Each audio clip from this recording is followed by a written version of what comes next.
Hello प्रियो, Indian politics GK संबंधित question है। चाहिए दोस्तों, देखते हैं आज का पहला प्रश्न।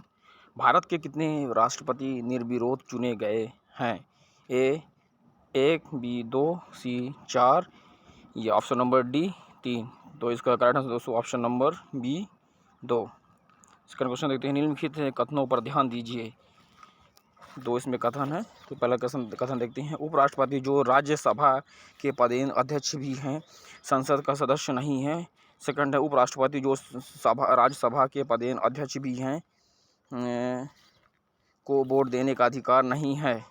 इसमें कौन से कथन सत्य हैं? तो ए केवल पहला, बी केवल दूसरा, सी पहला और दूसरा, ऑप्शन नंबर डी पहला, दूसरा और तीसरा। इसका करेक्ट आंसर हो जाएगा दोस्तों ऑप्शन नंबर सी पहला और दूसरा। आगे बढ़ते दोस्तों और तीसरा क्वेश्चन देखते हैं। निम्नलिखित में खुशवंत सिंह की पुस्तक कौन सी पुस्तक नहीं है? ए दी इंडियंस, बी है डेली ए नोवेल, सी है द एंड ऑफ इंडिया या option number D women many hues many sets. तो option correct answer option number D women many hues many sets. आगे बढ़ते हैं और fourth number question देखते हैं। सिर स्टैफोर्ड क्रिप्स की योजना में द्वितीय विश्व युद्ध के बाद क्या परिकल्पना की गई? तो ए है भारत को पूर्ण स्वतंत्रता देनी पड़ी चाहिए, बी है भारत को बांट देना चाहिए और पूर्ण स्वतंत्रता देनी चाहिए, ऑप्शन नंबर सी भारत को गणतंत्र घोषित कर देना चाहिए या ऑप्शन नंबर डी भारत को अधिराज्य देश घोषित कर देना चाहिए। तो इसका करेक्ट आंसर दोस्तों ऑप्शन नंबर डी भारत को अधिराज्य देश घोषित कर देना चाहिए।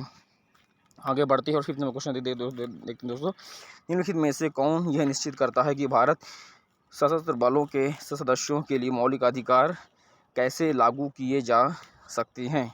तो ए भारत का राष्ट्रपति, बी भारत का प्रधानमंत्री, सी सांसद या ऑप्शन नंबर डी इनमें से कोई नहीं। तो correct answer option number C सांसद। नेक्स्ट क्वेश्चन से पहले दोस्तों मेरे यूट्यूब चैनल को सब्सक्राइब कीजिए, लाइक्स कीजिए, शेयर कीजिए और बेल आइकन दबाना नहीं भूलो दोस्तों, ताकि आपको यूं ही अच्छे क्वेश्चनों की नोटिफिकेशन मिलती रहे। तो आगे बढ़ते दोस्तों और 6 नंबर क्वेश्चन देते हैं। भारत के कितने राष्ट्रपति निर्विरोध चुने गए? ये क्वेश्चन रिपीट है। इसका करंट आंसर दोस्तों ऑप्शन नंबर बी सेकंड 2। आगे बढ़ते हैं 7वां क्वेश्चन। केंद्र राज्य वित्तीय संबंधों की जांच के लिए राष्ट्रपति द्वारा 5 वर्ष में किसका गठन किया जाता है?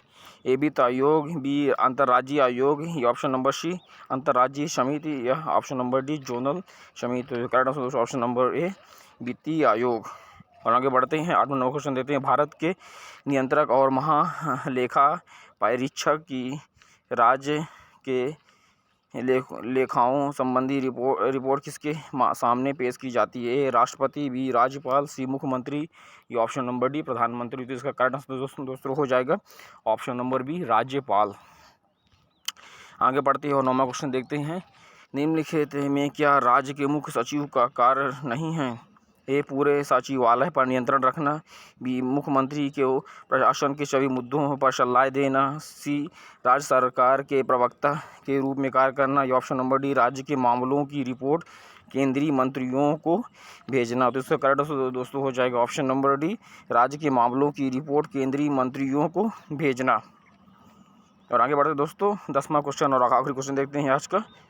निम्नलिखित में से कौन केंद्र सरकार की अध्यक्षता करता है? ए प्रधानमंत्री, बी राष्ट्रपति, सी उपराष्ट्रपति, ऑप्शन नंबर डी गृह मंत्री। तो इसका करेक्ट आंसर हो जाएगा ऑप्शन नंबर ए प्रधानमंत्री। थैंक यू दोस्तों, मेरे यूट्यूब चैनल को सब्सक्राइब कीजिए, लाइक कीजिए, शेयर कीजिए।